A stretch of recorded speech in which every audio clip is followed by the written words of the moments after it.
I'm going to bring up a question, an audience question that we Great. got beforehand.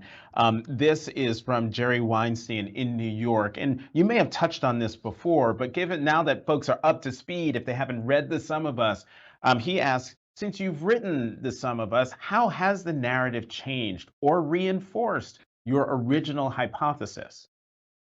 Such a good question. Thanks, Jerry. Thanks for reading.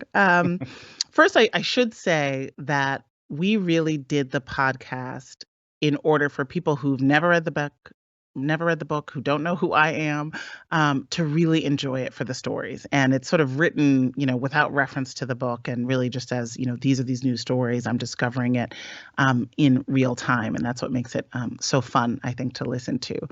Mhm. But let's be clear, right? Uh, this past couple of years has really seen an an amplification of the zero sum politics, right? The idea that progress for people of color is threatening to white people, right? The what is now called the Great Replacement Theory that cost us so many precious lives in Buffalo. That was the animating, unifying force behind the attacks on January 6th. As researchers revealed, what were they really thinking?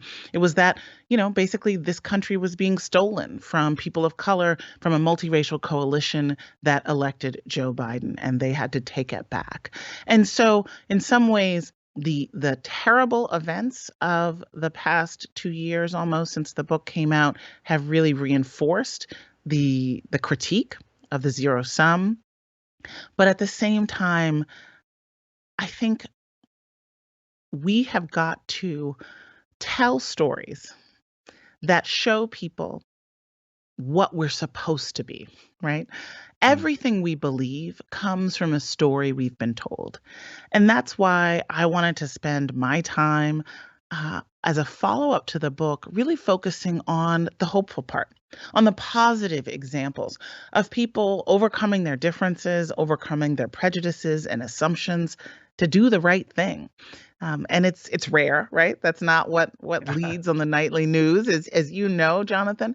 But it's happening all over this country. People are living in the America that's becoming, and they're figuring out how to do it. And that's what I wanted to shine a light on.